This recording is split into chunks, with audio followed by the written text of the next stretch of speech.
явагддаг л да. Universal сургалтын төвгээл амарчин хэрхэн хичээлээ заадгүй ч юм уу тийм ээ.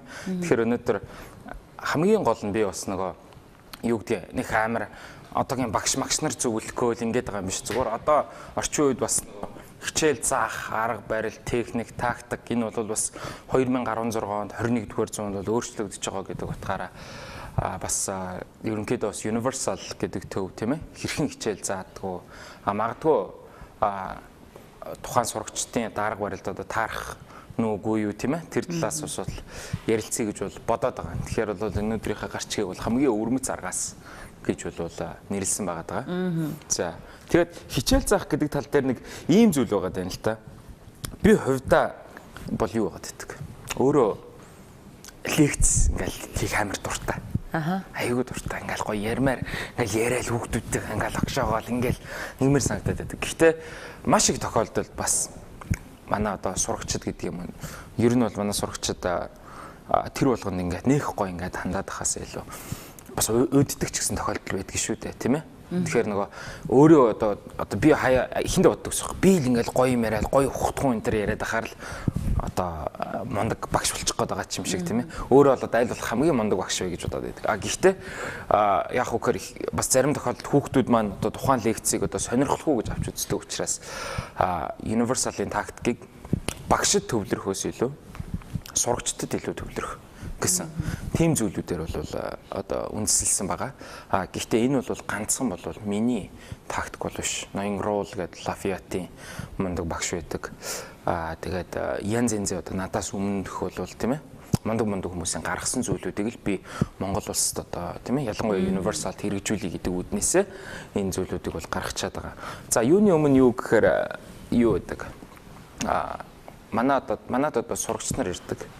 Тэгээд амарчин багшаа, ээж багшаа таны сургалтанд сурмаар байна гэдэг ч юм уу. Тэр тохиолдолд яадаг вэ гэхээр нэг юу байгаа шүү дээ. Хүн болгоны арга барил таардаг. Одоо заах арга барил ч юм уу, багш юм уу гэж байдгүй гэдэг тийм ээ.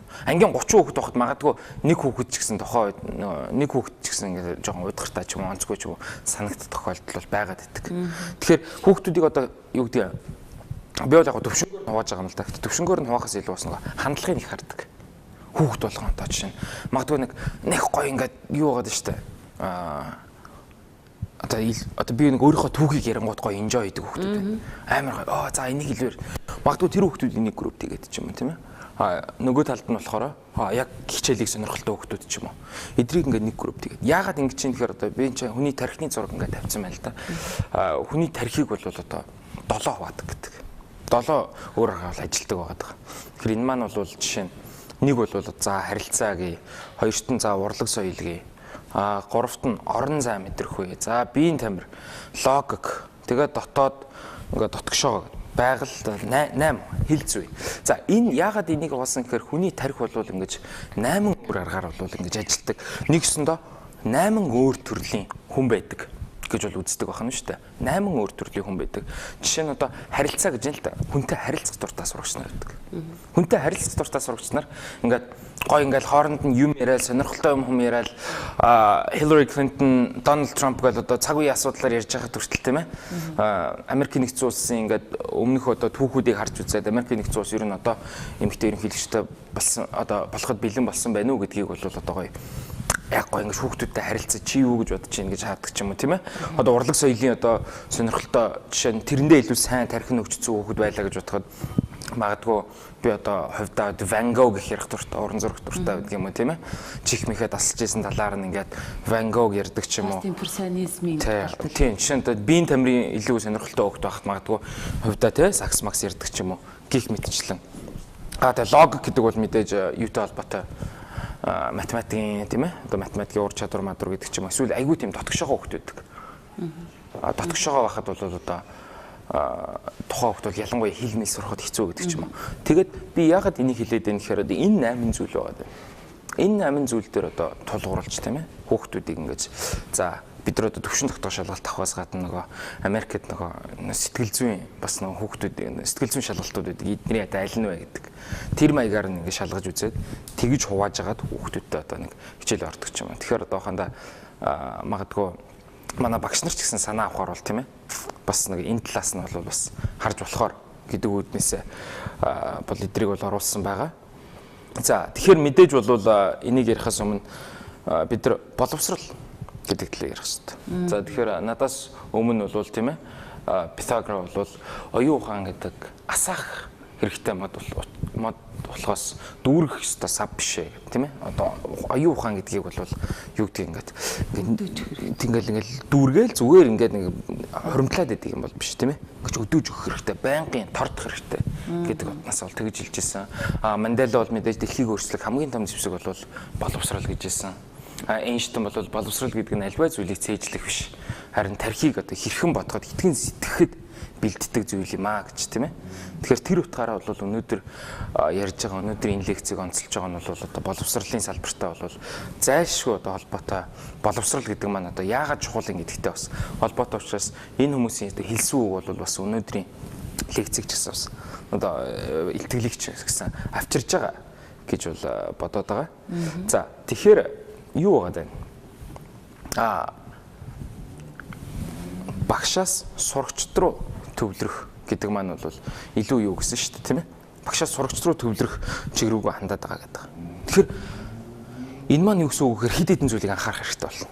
Хэд хэдэн зүйлийг анхаарах хэрэгтэй. Хуучин бол яадаг байсан гэхээр за миний мэдхээр би ч бас нэгэн цаг үед сурагч байсан.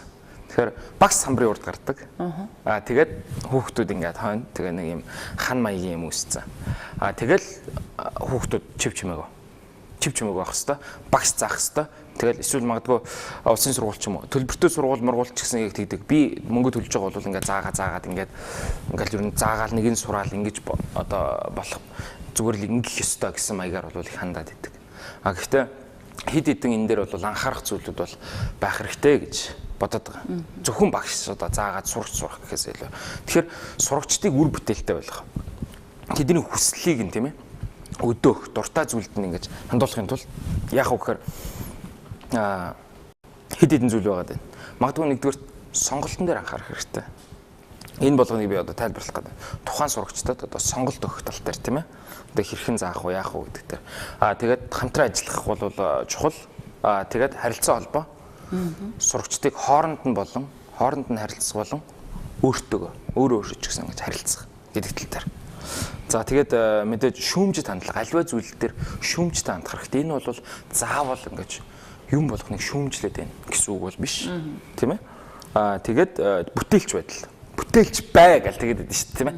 Юм дээр ингэж гоё креатив хандах хэрэгтэй гэдэг утгаараа. Тий. Энэ зүйлүүдийг өдөөж өгөхийн тулд бол тийм ээ. Одоо тухайн одоо багшийн гэдэг юм одоо миний хувьд бол надаас бол маш их юм бол шалтгааллах гэдэг шүү дээ. Маш их юм шалтгааллах гэдэг. За жишээ нь ингээд сонголт дээр ярил л да. За дэлгэцэн дээр харагдаж байгаа бол юу вэ? Би одоо зүгээр нэг асуулт асуусан. Дүнгийн систем. Дүнгийн систем гэдэг хамгийн шилдэг арга барил боловсралд. Санал нэгдэж гин үү? Санал зөрж гин үү? Гэдэг зүйл байгаа тань. Энэ бол цэвэр TOEFL-ийн эссений асуулт. Одоо writing section-ы. Тэгээд цэвэр энэ бол эссений асуулт байгаа гэдэг. Тухайн хүүхэд яа тий дүн тавих A B C D E F гэдэг энэ 5 үсгээр бол тухайн хүүхдийн одоо мэрэлтийг гэдэг юм уу те ямар нэгэн зүйлийг одоо өөрийн гэсэн одоо хөдөлмөрийг бол одоо энээс өөрөөр үнэлэхээс авахгүй гэж байгаа нөгөөх нь нөгөө талд магадгүй тухайн хүүхдэд дуртай зүйлийг нь олгоод өгөх хэрэгтэй. Заавал дүн тавих албагүйгээр тухайн хүүхдийг одоо ямар нэгэн байдлаар бол дүгнж болно гэдэг ч юм уу тий. Хоёр өөр талын сонголтууд байгаа. Жишээ нь самбар дээр бол бичсэн байгаагаар бол 3 өөр сонголтоор жишээ нь дүнгийн систем хамгийн бэст нь үгүй юу гэдэг асуулт байгаа шүү дээ. 3 өөр сонголтоор жишээг нь тавиад тэгээд тэрэн дээр нь дандаа нөгөө юу бичсэн байгаа introduction буюу эхлэл хэсгийг нь бол бичээд өгсөн. Тэгээд тухайн хүүхэд энэ эхлэл хэсгийг хараад за эндээс би үргэлжлүүлээд ингэж бичвэл болох юм байна гэсэн маягаар ингэж одоо сонголтыг бол одоо магадгүй тэгж өгөх нь зөвхөн одоо зүгээр эссе бичиж яхад ч юм уу те эсвэл магадгүй өөр аргаар бас өгж болно. Зарим тохиолдолд юу байдаг? Миний арга барил ерөөсө хүүхд тулд ойлгомжгүй ч юм уу те үр дүнгүй байж болно шүү дээ. Тэр тохиолдолд яах вэ гэхээр компьютер дээр суулгачих. Хүүхдүүд компьютерийн туториал юм уу компьютерийн давталгуудаас үзэнгүүт багшаа би ингээ компьютероос ингээ илүү ойлгоод байна. Компьютер дээр үзэхэд бол илүү надад дүр бүтээлтэй байна гэж бол зүгээр тийм ээ. Магадгүй би илүү сайн одоо заач ч юм уу одоо тухайн зүйлээ одоо санаагаа ойлгуулж чадахгүй бол хүүхдүүдийг компьютер дээр суулгаж агаад юм хийлгдэг. Зүгээр одоо ингээд энгийн өдөр ч юм уу universal-аар ч юм одоо ингээд ороод гарлаа гэж бодоход яах вэ гэхээр манайд бол хүүхдүүд байнга компьютерийн дасгалуудыг бол байнга хийж байгаа гэдэг утгаараа бол энэ зүйлүүд дээр бол тэр сонголт гэдэг тал дээр нь бол илүү яах хэрэгтэй гэж бодож байгаа. За энэ дээр би нэг амар малгай юмсцсан. Энэ дээр яах вэ гэхээр бас яг адилхан. Яг энэ самбар дээр яаж юм гэхээр хоёр өөр талын юуг нь хараад тийм ээ хоёр өөр байр суурийг нь бичээд тухайн хүүхдүүдэд бас нөгөө байр сууриа илэрхийлэх боломж олгох гэдэг утгаараа сонголт гэдэг маш чухал байгаа тийм. За дараагийнх дээр хамтын ажиллагаа. Хамт ингэж бид нар яагаад гэхээр байгалийн амтан тийм үү? Бид нар бол байгалийн амтан байгаа гэдэг. Энэ дэлхий дээр одоо хамгийн одоо хэрцгий шийтгэл гэх юм уу тийм ээ? Одоо цаазын ялаас илүү нь бол одоо ганцаарнгийн гяндан торих гэдэг юм уу тэгж ярьдаг шүү дээ. Нөгөө үхлийн дараах амьдрал гэдэг. Яагаад гэхээр тухайн хүн нэг шүнтэй харилцахгүй байгаа гэдэг утгаараа. Тэгэхээр бид нэр цаанаасаа харилцах хэрэгтэй, харилцах шаардлагатай тийм хүмүүс үү. Тийм үү? Тийм хүмүүс байгаад идэг. Тэгэхээр хамтын ажиллагаа гэдэг айгүй чухал. Одоо чинь энэ ч яаж ийн гэвэл одоо яг ахаал эсэний асуулт өглөө шүү дээ. Энд ч яаж ингээ группээр хуваагдчихсан тийм ээ. Группээр хуваагдаад мэтгэлцээ хийдэг ч юм уу. Багаараа хамтарч яагаад ингээ тгий. Тэгээд багаараа хамтарч ингэж хийхээр яах вэ гэхээр тухайн сурагч юу гэдэг? Багшаас сурах бас нэг өөр. Ангийнхнаас сурах юм их байгаад байдаг. Тийм ээ? Ангийнхнаас сурна гэдэг маань хамт олноос сурна гэдэг маань бас нөгөө их сургуультч тэр нөгөө төлбөрөө төлж байгаа тэр үр ашиг нь бол тэр байгаад байдаг. Хамт ажиллах гэдэг утгаараа хамтын ажиллагаа бол айгүй чухал. Тэгэхээр энэ дээр бол одоо эхнийхэн сонголт байна, хоёр дахь нь хамтын ажиллагаа. Энэ дээр бол бас анхаарах хэрэгтэй гэдэг утгаараа. Хамтын ажиллагаа гэдэг дээр бол одоо хүүхдүүд тийм ээ завсарлагаанаар ингээм хамт одоо сангивсаар шаарж байгаа хүртэл зураг байгаа байхгүй. Тийм ээ? Хамтаар багаар ажиллах гэдэг шүү дээ. Тэр утгаараа. За дараагийн зүйл харилцаа холбоо. Би энэ харилцаа холбоо дээр бол бүр их хэрэгтэй зүйлүүдийг бол уулын бас ярих гэж бодоод байна. Жишээ нь энэ дүр зураг бол яаж юм гэхээр хүүхдүүд хоорондоо харьцаж байна. Ярихдаа. Яг уу гэхээр альва тохиолдолд бол хэл сурахдаа хүн ичдэг, санаа зовдөг, тийм ээ? Хоорондоо харилцаж байна. Тэгэхээр зүгээр энэ дээр зүгээр нэг юм хэлэхэд ийм байгаад байна. Бидний тарих гадаад хэлийг сурахд шүү. Энэ дээр зүгээр миний өгөх гэдэг зүйл. Бидний тарих ингээд баян ингэж юмыг зүв байх хэвээр энийг зөв хий гэж тэг програмчлагдсан одоо байгаад байна шүү дээ.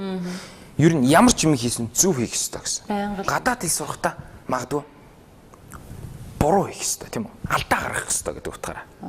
Алдаа гаргах гэдэг ёстой. Тэгэхээр яах вэ гэхээр алдаан дээрээ ингэж одоо энэ ч ингээд байгаа хүүхдүүд бол бүгдээрээ хэл сурж байгаа хүүхдүүд байгаа шүү дээ. Тэгэхээр нөгөө ингээд хоорондоо ингээд ярилцаад тийм ээ? Хоорондоо харилцаа холбоотой байгаад ирэхээр ичиж зовох юм байхгүй. Алдаа гаргах нь үз гэдэг утгаараа. Тэгээ дээрэс нь хүүхэд болгон одоо ингэж бодоод байгаа. Харилцаа холбоохоор хүүхэд хооронд юм биш бас. Багш ч гэсэн хэрэгтэй. Магадгүй ингээд хүүхэд болгон тийм ээ. За чи мундаг шүү. Хэн бидгийн тийм ээ. Чи заавал энийг одоо хийж чадна.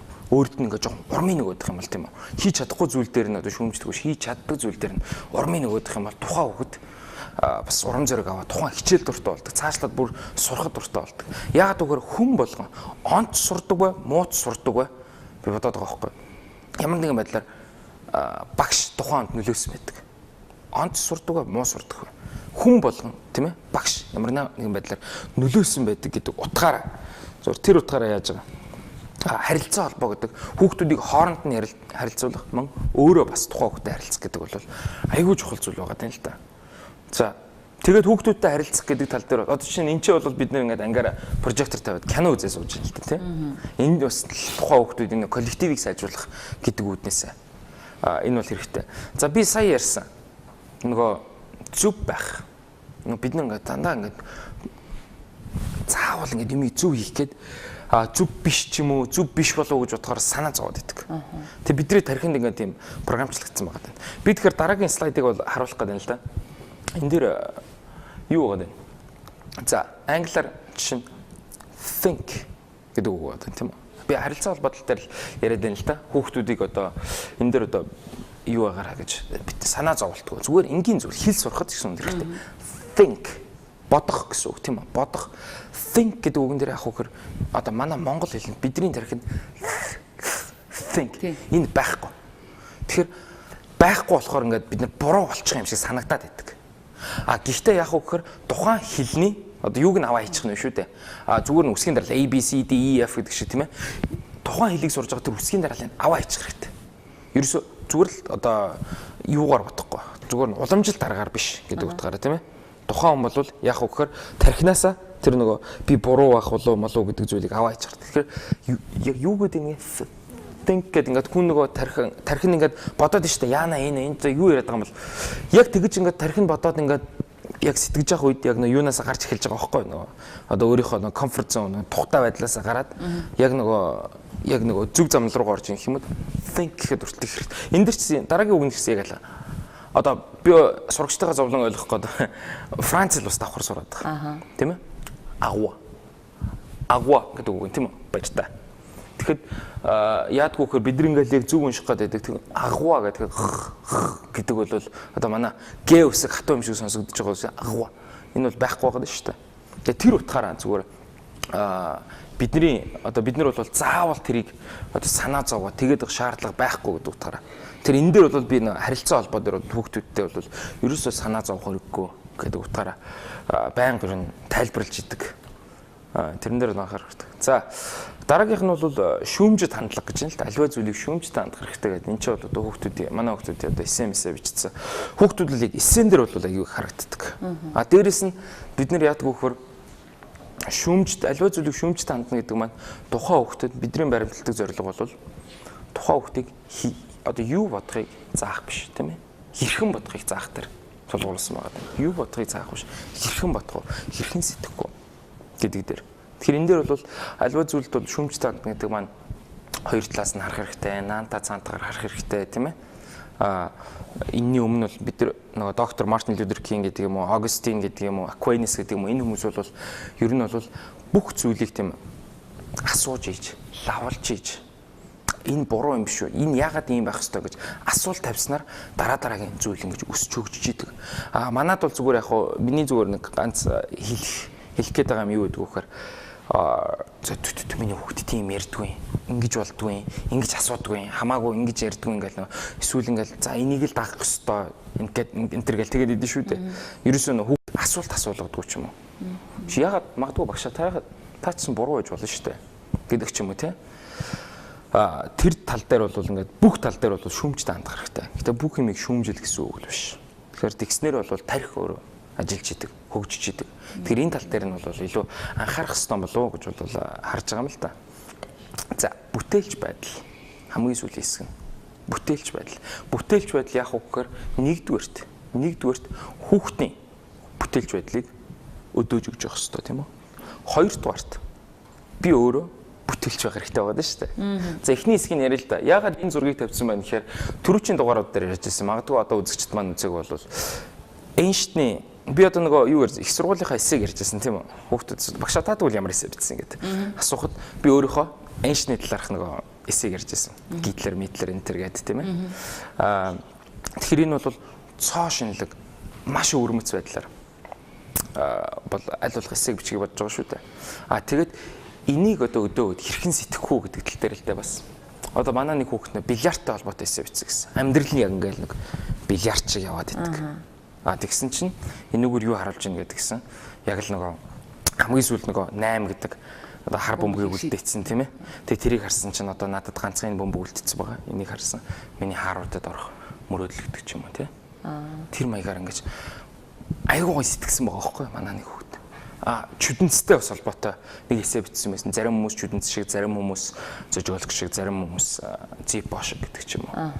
Тэсвэр үлдэх тал дээр. Тэгэхээр юу гэхээр хүүхэд ингэж бүтээлч чөлөөтэй байх сэдлийг нь бол одоо гаргаж өгнө гэдэг маань аюу чухал юм болов гэдэг утгаар creative хүүхдийг creative сэтгэх гэдэг шүү дээ. Creative сэтгэлгээ гэдэг бол маш чухал байгаа энэ дээр. За тэгэхээр өөрөө бүтээлч байх тал дээр би бол бас зүгээр ганц юм гэж бодож байна л да. Энэ хэсэг үү шүү дээ. За энийг бол уншаад яг ингээд ийм байгаа да. SAT гэдэг шалгалт байна. SAT гэдэг шалгалт маань бол бид нар зөндөл ярьж ирсэн. Одоо маш хэцүү шалгалт байдаг. SAT шалгалтыг сайн авчих юм бол Америкийн нэгдсэн улсын бас шилдэг сургуулиудад орох анхны боломж бол нэгдэж байгаа. Ер нь анхны бөгөөд ер нь хаалгыг хааж байгаа гэсэн үгтэй сайн оноо өгөхөд бол тэтгэлгээр сурах боломжтой. Засгийн газраас үл хамаарч тухайн газар бол тэтгэлгээр сурах боломжтой. Тэнгүүд SAT шалгалтын дээр яадаг вэ гэхээр ингээд унших хэсэг байдаг. Би өөрөө бүтээлч байх гэдэг шүү дээ. Тэгэд унших хэсэг байдаг. Тэнгүүт одоо энэ ч бол Америкийн түүх, дэлхийн түүх, нэг зохиол гэдэг ингээд шинжлэх ухааны гэдэг 5 байсан ч байдаг юм. Энэ унших хэсгээр одоо айгүй хэцүү бас. Анализ хийгээд эн чи юу вэ? Одоо энийг чинь яах ёстой вэ? Энэ юуг тавьсан байна вэ гэхээр би одоо Jack Weatherford-ийн орчин цагийн бүтээгч Чингис хааны талаар номнаас авсан хэсэг байгаа байхгүй. Хүүхдүүдэд заахта энэ хэсгийг ингээд тавьсан байгаа. Би доор нь ингээд бас монголоор орчуулад тавьсан. Тэр шин тэдний хөлөг онгоцтой төрөмгийлэгчд байх. Тэгэхээр энэ маань юу илэрхийлж байна гэхээр би хүүхдүүдэд заахта нэг параграф байна шүү дээ. Энийг одоо магадгүй 1800 оны нэг Английн зохиол байх юм бол уншихад хэцүү. Тэгэнгүүт энэ яаж юм гэхээр манай Монгол ус юу гэж одоо Япон солонгосыг одоо эзлэх замдаа ингэж юу мөн усан онгоц ингэ сүрснэ хэсэг байгаа байхгүй. Тэгэхээр хүүхдүүдэд сонирхолтой байх гэдэг. Тэгэхээр энэ дээр тулгуурж асуултууд тавьдаг тийм ээ. Энэ дээр тулгуурж асуулт тавиад тэгж SAT-д бэлтгэхээр бас шал өөр. Монголын түүхийг ордог. Өөрөө одоо тухайн одоо унших эксперттүүдийг бэлтгэх нь биш үү дээ. Тэгж орохоор тухайн хүүхэд яг л Америк хүүхэдтэй өрсөлдөх тийм ээ. Америкийн түүхээс ороод байгаа юм чинь ягд Монголын түүхээс орж тухайн хүүхдийг ингэж бэлдэж унших чадварыг сайжруулж болохгүй гэж гэдэг үднээсээ тэгж байгаа. Дээрэс нь бас юу байгаа даа л да. Дөрвөн мөрмийн хичээл ч гэсэн яг адилхан. Би одоо чи өөрөө бас энийг олохын тулд нэлээд судлах хэрэгтэй. Тэгэлгүй яг уу 2010 оноос хойш яг би бол хичээл зааж л байна л да. Тэгээд дөрмийн хичээл дээр ч гэсэн одоо манай хүүхдүүдэд орж ирэл 11 12 дугаар ангийн хүүхд тийм ээ. Юу байдаг вэ? За хэдэн жил англи хэл үтсэн гэл тэгэхээр нэг 8 жил гэдэг ч юм уу 4 дугаар ангиас хойш. За тэгэнгүүт хамгийн чиний хамгийн сул тал чи юун дээр ажиллах хэрэгтэй вэ? Хүүхд болгоноос асуудаг. Дөрөв гэлдэг байхгүй. За тэгэд энэ 8 жилийн хугацаанд юу үтсэн гэл дөрөв гэлдэг байхгүй. Тийм ээ. За наачист байдаг асуудал. Тэгэхээр энэ дээр бол зүгээр нэг ямар нэг доголдолтой асуудал байгаа дээ. Энэ бол ямар нэг хувь хүнийг бол буруутгах арга байхгүй. Тэгэхээр энэ дээр цоо шинэлэг аргаар одоо заах хэрэгтэй байна. Зүгээр past present simple тэрийг бол зааж болохгүй байна. Гүнгүүтээ эхлээд өгүүлбэр бичиж хагаад нөгөө өгүүлбэрийг нь дөрмийн шин чанартайгаар ингээд задлж үздэг. Одоо бид нар бол шинэ гаргах гэдэг нээлт маань байх гэдэг шүү дээ тийм ээ. Яана би энэ презентацийн дээр арай тавьж амжсангүй. Тэгээд нэг үгийг одоо цээжлүүлэхтэй тийм ээ. Одоо abyss гэдэг үг бол одоо ёроолгүй одоо хүнд нөхцөл байдал гэж ордог бас. Ёроолгүй хавцалж юм уу. Энэ үгийг ингэж abyss гэдэг үгийг цээжлүүлэхийн тулд тухайн одоо бүтэн өгүүлбэр бичлээ. Бүтэн өгүүлбэрийг нь задлаад англи хэлийг бол маш хурдан сурах аргаар ч юм уу. Тэгж хийхэд бол зориулагдсан ийм бүтээлч бол байдал бол илүү чухал юм болов уу гэж харж байгаа. За тэгэхээр зүгээр яг хоо тий илтгэлээ дүгнээд хэлэхэд хамгийн чухал одоо сурагчдад одоо заахад анхаарах зүйлүүд гэх юм бол миний зүгээс шүү хүүхдүүдэд сонголт байгаа дээ тийм ээ хоорондын харилцаа холбоо байгаа дээ хамтарч ажиллах байгаа дээ аливаа зүйл дээр шүүмжлэлтэй хандах одоо сэдлийг өдөөж өгөх хэрэгтэй тэгээ мөн бүтээлч байдал гэж бодод байгаа. Тэгэхээр энэ зүйлүүд дээр бол ингээд анхаарах юм бол бас манай хүүхдүүд одоо 21-р зуунд бол хүүхдүүд бас тийм ээ анхаарал айгүй амархан сарндаг болцсон юм скрол хийсээр байгаа. Тэгэхээр энэ бодлогын анхаарлыг татаж одоо бас цоо шин аргаар одоо багшлах цаг болцсон юм болов уу гэдэг үднээсээ тэгж бол яаж байгаа. За тэгээд би бол одоо бас хэлье гэж бодож байна. Энэ илтгэлийг бэлдсэн тийм ээ манай сурагчид Орос сургуулийн оюун эрдэнэ Монтуркийн дүлгэн хоёртай бас баярлалаа гэж хэлэх нь зүг бах. Тэгэхээр миний илтгэл бол одоо ингээд болцсон, дууссан гэсэн үг. Та хоёрт асуух асуулт байна уу? Зөндөө байна л та. За ингэж юм те чи энэ бол зөвхөн чи бол өөрийнхөө туршлаган дээр суурилж ярьлаа шүү дээ. Одоо жишээлбэл зүгээр англи хэлний жишээн дээр энэ арга барил ер нь бол математикийн хичээл дээрч тэр тий физик, химч тэр одоо бусад төрлийн хичээлүүд дээр ч гэсэн яг одоо байж болохоор зүйл харагдаж байна л да. Жишээ нь бид нар бол манайх одоо монгол хэлний хичээлийг бид нар сайн мэднэ тий. Монгол хичээл ингээл байнга дөрвөн өөрчлөгдөөл гэдэг юм шиг ингэж бичих зөв үгүй гээл тий. Тэгэл их шигтгийг үлгэх ч үгээл хүүхдүүдэд ингээд жоохон яхад өөрөө их төвхтэй ойлгогддог. Тэгээ яг ингээд одоо 4-5 хүмүүсээс ингээд асуухад ч гэсэн бас мэдгүй тий.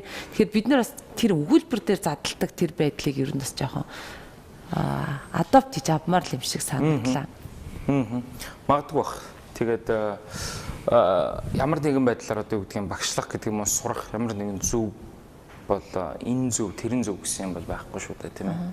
Тэгэхээр энэ бол зүгээр математик, биологи, биологи дээр ч гэсэн болох байх гэж би бодчих. Харин тийм. Ер нь бол заах арга л юм биш үү? Заах арга. Хүүхдүүдэд тэр сонголтыг бий болгож ийн харилцаа холбоог бий болгож ийн хамтын ажиллагааг бий болгож ийн. Энэ дэр нэг зүйл байна л да. Одоо жишээлбэл танаа универсал дээр сурж байгаа сурагчид чи одоо ингэж ер нь л ичих хэрэггүй гэж байна. Ичих хэрэггүй гэдгийг бол хэл сурж байгаа хүн болгонд ингээд уг нь бол мэдээд идэг. Чи ярих хэрэгтэй, ярихаас ерөөс айх хэрэггүй. Тэгээ энэ яг хамтын ажиллагаан дээр бол Монгол хүүхдүүдийн онцлог байна уу? Ер нь тийм задарч юм харагдаж байна уу? Тэ ер нь бас жоохон хэцүү тохиолдол бол бий л дээ. Гэхдээ яадгүй гэхээр бас надаас шалтгааллах юмнууд байна. Эднэр чи ингээ ярихгүй шүү дээ би хойшоо суугаад иж болохгүй. Тэгэхээр н айс брейкер буюу одоо хүүхдүүдийг одоо задлах хэрэгтэй байдаг. Тэгэхээр эхний 10 минут, 15 минут одоо би бол хичээл орохдоо хүүхд болгонтой fist pump хийж ингэж мэдлдэг. Манай сурагчнаа бүгд мэддэг байна. Тий, how you doing гэж зөрүүлээл good, how are you гэж одоо юм болго мэдлэхээс эхэлнэ гэдэг утгаараа. Тэгээд яг хөөхөр эхний 10 минут, за магадгүй 15 минут ч юм уу. Юу байдгийг. Яг хичээлд төгссөн байхад бол би тэр цагийг алддаг л дээ. Гэтэ 10-15 минут зүгээр сонин сайхна ярьдаг байхгүй бид нар. Хувийн амьдралд улсын хорон дэлхийд дахинд ч юм уу болсон.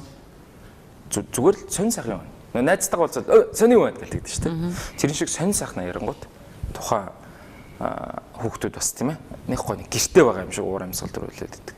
Тэгээд тэгж яриад эхэлсэн тохиолдолд бол ич заавах маах ч юм ингээл нэг юм яриад ингээл дамжрал явж штэ. За манай одоо хичээлд орё гэх. Тэр үртэгт ихний 10-15 минут хүүхдийг тэгж чөлөөтэй байлгах. Тэр тал дээр. Огт хүүхд ярихгүй бол тийм ээ. Хинэ тэр юу юм чамаар нөгөө юунд явж байгаа юм гэл ингээл нөгөө тухайн өдөөж байгаа тий өдөөгөл яг тэгэхээр нөгөө бас илүү нөгөө сургалтын сурж байгаа биш нөгөө илүү бас нэг гэртээ байгаа юм шиг ч юм уу тийм нэг чөлөөтэй байдал чөлөөтэй уур амьсгалыг бас бүрдүүлэхийг бол миний зүгээс бол боддгийн. Тий. Одоо чинь очиргоо одоо Вайнавтер ингээл одоо сурах гэж байгаа. За өөдөөдөөс хараад. За амаржин манай багш гэж бол. За яар гээл тгий заяа одоо тэгэл ингээл ярих гэсэн чи хоёрын нөгөө төвшин амир ялгаатай жишээлбэл би ингээ өөрийгөө мэдээд нь штэ. За баянаг бодох юм бол би айгу муу ярьдаг да гэдэг нэг ийм байдал. Харин яг тийм дээр төвшнгөөр нь хуваалцахгүй тийм ээ. Тэгэхээр юу тэр тал дээр. Бүр одоо очиргоо сайн ярьдаг хүүхдийн жишээлбэл одоо муу ярьдаг хүүхдтэй ч гэдэг юм уу ингэж. Угаас анги болгон ч тийм төвшингийн тогтоо шүү дээ.